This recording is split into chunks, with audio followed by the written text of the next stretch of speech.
Good morning everyone in North America, good afternoon everyone in Europe, and good evening to anyone watching from Asia.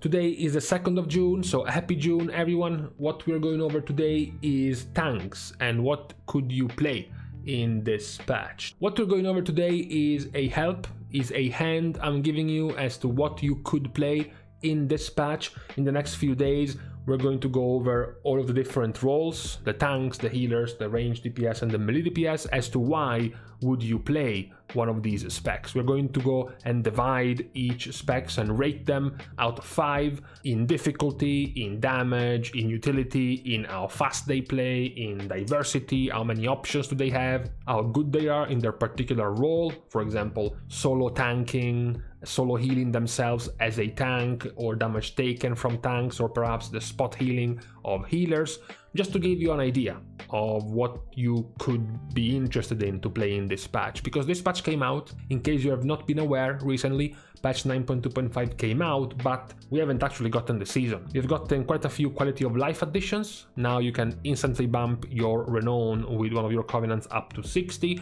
We have gotten even more items, weapons in Zereth Mortis for you to obtain. We have now still have a constantly rolling catalyst charges in the background. By this point you have 15 charges or something, so it's gotten easier and easier to play alts and to bring up alts up to speed. So because I was thinking the same thing, because I was thinking about what to play as well, I wanted to include you in my train of thought as to what to play, what could be interesting to play for you, especially if you're not used.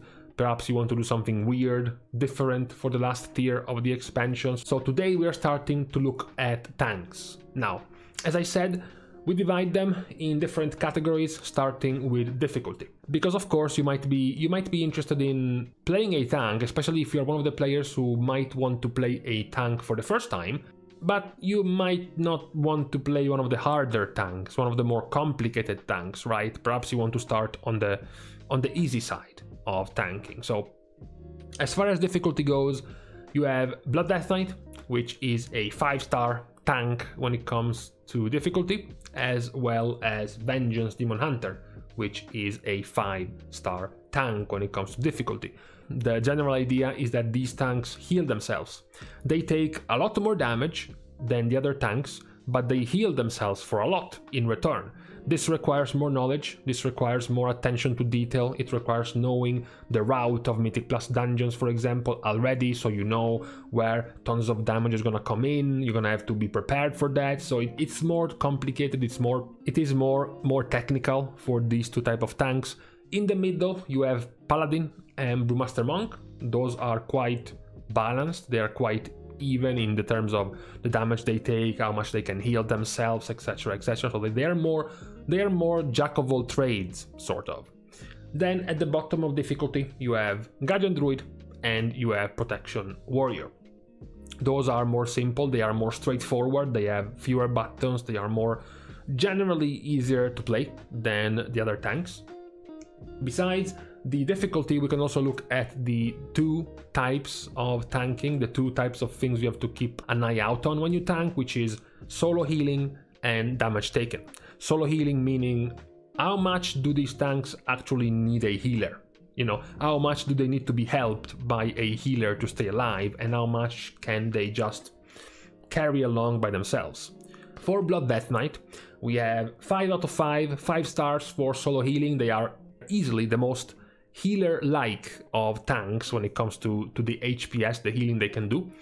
As the complete opposite, we have Paladin, Protection Paladin, 1 star out of 5. They are not healing much at all themselves. They are very, very smooth in the damage they take because of a lot of damage reduction and passive mitigation they have, from the Consecrate to the Holy Shield to the Avenger's Shield Absorb. They have a lot of things to keep them smooth, but when it comes to healing themselves in very dangerous situations, they don't have too much other than their own Word of Glory. Similar for Protection Warrior.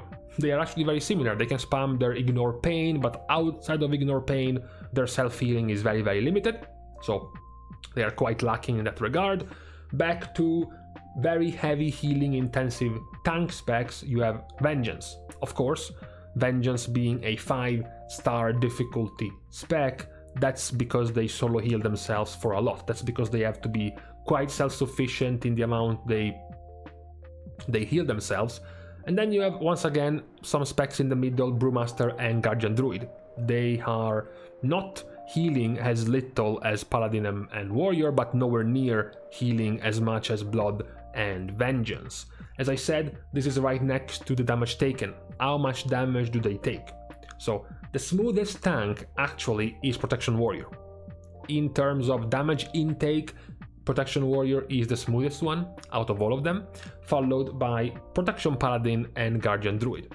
So they don't heal themselves a lot, as we see here. They don't heal themselves a lot. They don't solo heal themselves a lot, the Paladin, the Warrior and the Druid, because they take less damage. They are more smooth in the damage they take. It's less likely they get one shot out of nowhere. Meanwhile, the damage taken 1-star duo is going to be Blood Death Knight and Vengeance Demon Hunter. Because these specs heal themselves for so much, the reason is because they get battered constantly in the amount of damage they take, which is why they have to heal themselves for so much. And it is why they are a 5-star difficulty tank, because this is very tricky. This is not for beginner tanks to understand this dynamic of taking lots of damage, healing lots of damage by yourself. If you are a new tank, if you're a starting tank, you're much more safe just jumping in as a Guardian Druid and spamming Iron Fur. That's just gonna be more simple than these two tank specs. Then we go in another very important feature of tanks, which becomes ever more important with the introduction of Mythic Plus, which is the DPS. So how much damage do they do? Blood Death Knight and Paladin get a 5-star rating in terms of damage because that's what they do. They are the highest damage dealing tanks. Followed quite closely by both Brewmaster and Guardian Druid. They also do have quite the consistent damage, not as much as Prot and Blood, but still very respectable. It is a little bit more, complex for Guardian. Perhaps this might warrant bringing up their difficulty up a bit, because to do this damage, to do this good damage as a Guardian Druid, you need to know how to pull. Because you need to pull big. Because you're effectively immortal once you use Incarnation and once you use Sinful Hysteria, which means you need to know very well how to pull. Besides that, the lowest on the lower spectrum of damage, we have Vengeance with a 3-star rating for damage, and then lastly, at the very bottom, we have Warrior. I give them a 2. I might have been meaner and give them a 1. They are still definitely the least proficient at doing damage in Mythic Plus keys in particular. Then we have a rating, we have a category which isn't really a good thing or a bad thing. It's just up to preference, okay? Just like difficulty. Just like difficulty for you might be up to preference, so will the APM. The actions per minute, the speed, how fast do the specs play. First of all, if you don't play tanks, if you're not used to play tanks, just know that tanks in general will always be faster than any other role, because they have active mitigation. They have buttons that they can use outside of the global cooldown, so they get to press way more of them than your average player. So when it comes to APM, the spazziest and fastest of specs is going to be Guardian Druid, followed by Warrior. These are the two specs that get to press the most buttons. Now, please be aware that pressing the most buttons, of course, doesn't mean the spec is coolest. In many cases, for example, Guardian, the button is just one, which is Trash, occasionally followed by a second one, which is Iron Fur. So it's very fast, not necessarily very engaging. The slowest of tanks, on the slower end, we have Vengeance Demon Hunter, a 1-star out of 5 in terms of APM, and then Blood Death Knight with 2 stars out of 5 when it comes to being fast. In the middle we have Brewmaster Monk and Protection Paladin with 3 stars out of 5. They are very balanced. Once again, this is not the first time we mentioned that Protection Paladin and Brewmaster are quite balanced. They are quite in the middle overall. The last category we have utility. So how many things can you help your party or your raid? Perhaps you are one of those good Samaritan players who want to play a spec and feel like you're helping a lot. not just tanking. You're not just doing your job as a tank, but you're also doing the extra. You're going the extra mile. So when it comes to tanks, if you're looking for utility, stay away from Blood Death Knight and stay away from Protection Warrior. You should be staying away from Protection Warrior anyways in this expansion, but still, for utility, that's the problem. Blood Death Knight doesn't have much of anything in terms of utility. In terms of extra help, they have a grip, which is their mainstay big utility they can use, and then that's kind of it. They have been given anti-magic zone this expansion, but it doesn't really amount to much. Control undead in a couple of situations, but really not much of anything. Same goes for Warrior, an extra star because they have Rallying Cry, because they can also use Intervene, they can also do some cheese with Spell Reflect, but you know, not much as well. Where the utility starts getting a little bit higher, where the things you have to start to keep track of start rising, are with Vengeance Demon Hunter. Vengeance having the sigils for their utility, the fear, the silence, the chains, they have imprison, they have an offensive purge, an offensive dispel, so they do end up having quite a lot of things they can do with their extra buttons, not just their rotation, not just their cooldowns, but actually extra stuff. It's quite decent. Then we go into the upper tier of Guardian Druid and Paladin.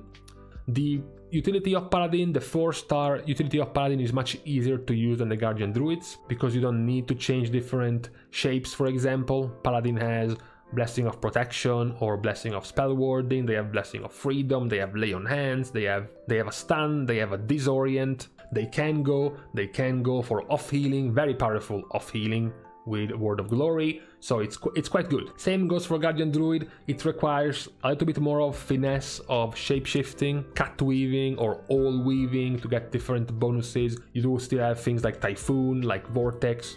You have things like the Curse, you can off heal if you play properly, but that's more niche. It's definitely harder to pull off as a tank in particular. Where we get the apex of utility is going to be with Brewmaster Monk. Brewmaster Monk has, besides off healing, although that's very weak, besides the off healing, they do have things like Ring of Peace, which is a massive utility tool. They have Paralysis, which is also a very useful utility tool. They have extreme mobility, which becomes a good utility tool very often. So they do end up having quite the list of things to keep track of in terms of utility. So with this rating compilation being done, this is what we are left with when it comes to our tanks. As I said, some of these things are not really supposed to be good or bad. Some of these things are just for each and every player's preference. For example, the difficulty, you might want a low difficulty tank or a high difficulty tank. Perhaps when it comes to APM, you might want a fast tank or you might want a slow tank. And then you have the actual rating, you have the actual things that are universally good regardless of what you want, which is, for example, the DPS and the utility. These are good things in general. And then there is the style of play. How much they can solo heal themselves compared to how much damage they take. This is going to be about the type, the style of tank you want to play. So this is what we have for tanks. In case you were wondering, you were thinking, you were fidgeting with you know, trying a different spec, a different class for this patch as we get closer inevitably to the release of Season 4. So I hope this TLDR about tanks is going to help some of you decide which of the tanks to choose, because of course this is why we are starting this video feature with tanks, because tanks are the endangered species. So if you were thinking about playing a new spec, then start with tanks first. What will follow after this video is going to be the one for healers, and then we have the ranged and the melee DPS later on. So for now, this is what we have for today. We have the tank video. Let me guys know if you were thinking already on playing any of the tanks, or perhaps you weren't, but now you got convinced by playing one of these tanks. I hope we will get more tanks in the Looking for Group tool. Be like me, play an alt as a tank, do your part, just like I did. With this being said, we can leave each other to the rest of this Thursday, I believe. Thank you guys again for watching the video. Of course, you can do more by liking and commenting on this video, as well as subscribing to the channel. This one being obviously a tank related video. Any tank player, as well as any aspiring tank player, is going to be allowed to subscribe the channel. You can also find me on Twitter over here. I am increasing day by day my amount of daily tweets. I'm almost at 1 per day, actually. It's quite good. And then you can also support me even more on Patreon, somewhere in this direction. You're gonna get access to my Discord channel as well. It would be much appreciated. With this out of the way, thank you guys again. See you guys soon, and in the meantime, oh my god, I am getting jailer fatigue. If it doesn't die this reset, I'm going to have a nervous breakdown. Oh.